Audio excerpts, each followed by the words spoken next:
চলেন যুদ্ধে যাই। প্রধানমন্ত্রী তারেক রহমান যখন ৩ শব্দের এই কথা বললেন, তখন সেখানে উপস্থিত ব্যক্তিগত কর্মকর্তারা হতচকিত হয়ে পড়েন।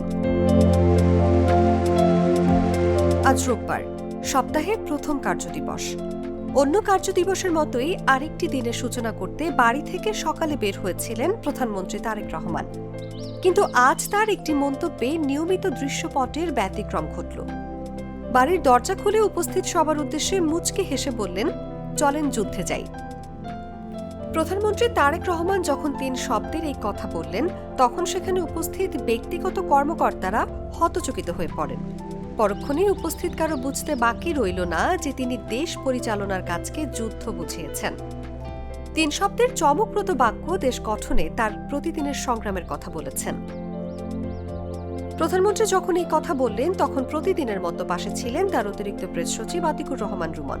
তিনি জানালেন, সকাল ৮টা ৪২ সচিবালয়ে মন্ত্রী পরিষদের বিভাগের উদ্দেশ্যে রাজধানীর গুলশানের বাড়ি থেকে বের হন।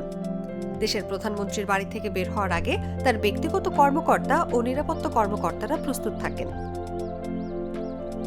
প্রতিদিনের মতো সেই প্রস্তুতি নিয়ে তারা যখন প্রধানমন্ত্রীর জন্য অপেক্ষা করছিলেন, ঠিক তখন বাড়ির দরজা খুলেই চিরায়ত হাস্যোজ্জ্বল মুখে সবার উদ্দেশ্যে কথা বলেন।